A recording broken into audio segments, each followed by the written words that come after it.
The board of directors at our meeting on Tuesday night decided to open a Shands Circle endowment within the ORAF. And what that is for members who are willing or interested or able to make a donation to the Shands Circle level of ORAF, which is, I believe, $20,000.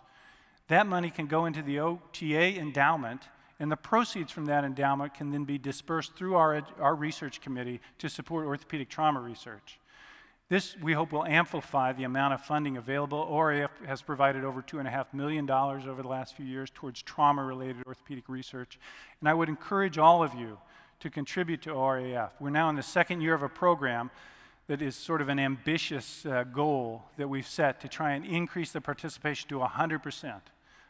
We want to get every member of the OTA donating to ORAF at some level. We got a long way to go for that, but we made substantial progress last year and doubled the percentage of members who donated. So please consider that. I would be remiss in talking about research if I didn't take a moment to acknowledge our many, many donors, both individual donors, corporate donors, and the foundation donors. One particular foundation donor has been a long-term loyal supporter of OTA research. That's AO North America. And this year, AO North America tripled the level of donation into our research fund that they had provided for many years. So thank you to AO North America for that generosity. It's also not just an expression of generosity, but it's also an expression of confidence in our program of research, program development, proposal development, evaluation, and disbursement of funds. This is something we've done well, and I hope that we'll continue to do that well. I know we will. I want to close up my talk this morning with a couple of comments about the future of orthopedic traumatology. As many of you know, we had nearly 90 orthopedic residents who applied for orthopedic trauma fellowships this year. 90. When I applied, I think I know all 4 of the other guys who applied. So it's really been a dramatic increase over this past year and over this past decade in popularity of orthopedic trauma as a career. With that brings some questions and some concerns, and I know that the fellowship committee, under the guidance of Lisa Canada, building upon the work that Tracy Watson did with it, has been very active in trying to move us towards a fellowship match, and the board decided on Tuesday night that we should and will move towards a fellowship match over the next year. But there are other questions about who are we, and how will we change as this develops. It's not clear exactly why so many more people are going into orthopedic trauma. Part of it may be due to our success in advocacy over the last many years, where the OTA, and in particular some OTA leaders like Brad Hindley and Sam Agnew and many others, have educated us about what the resources are that we need to do our job well. And they've helped us to put that information in a format that we could convince hospitals and groups to support things like protected OR time for orthopedic trauma, specialized teams of personnel for the orthopedic trauma, the provision of adequate equipment, salary supports, call pay, things like that. Some of those things have lowered the barriers to a career in orthopedic trauma.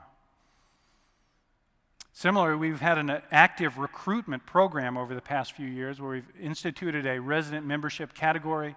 We've started both basic and advanced resident courses. We have career nights at a variety of different trauma courses. And lots of you have seen the excellent DVD on orthopedic trauma as a career that Jeff Smith and others produced. So maybe some of those efforts are coming to fruition.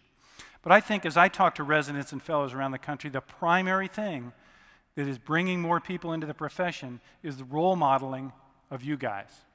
Time and time again, I hear the residents say that the faculty member in their program who is the most dedicated, the most committed, the most enthusiastic about what they do is the orthopedic trauma person, the personal characteristics of the orthopedic traumatologist, what are infectious and bring people to our profession.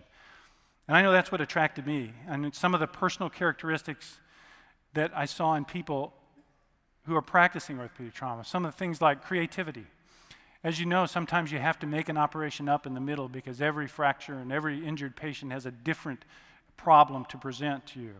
So orthopedic traumatologists are flexible and creative people, but we've been able to couple that with an honesty and a rigor in evaluating outcomes that helps us to figure out how to do things better each time and how to discard the old. Boldness is a characteristic of our profession. I remember when I was a resident getting my first taste of orthopedic traumatology at the Shock Trauma Institute in Baltimore, working with Dr. Burgess and Dr. Pollack, or not, Dr. Pollack wasn't there, but Dr. Polka, Dr. Brumbuck, and Dr. Bathon. These guys were an eye-opener to me because they were lions striding among a bunch of herbivorous herd animals. They were bold. They were absolutely unafraid, not in a reckless way, but in an enthusiastic, joyful way about what they were doing. They were undaunted by the scariest clinical challenges and the work that it would take to fix them. Professionalism is another important characteristic of our group. And I'm not talking about the type of professionalism that is popular among medical schools, where the bureaucratic fun suckers seem to run everything, and professionalism is a code word for conformity and political correctness and cultural awareness and gender sensitivity and low-fat and non-smoke and all that stuff.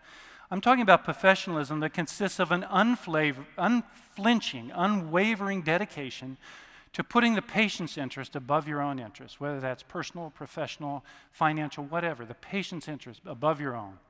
Doing the right thing for that patient and staying till the job is done. That's what a professional does.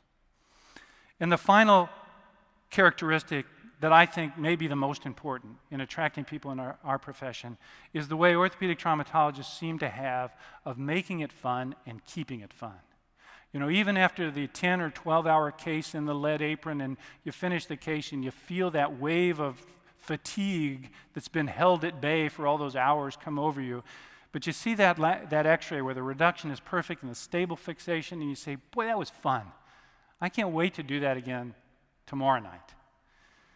And even after years and years of doing it, it's still fun. So I think those are important personal characteristics.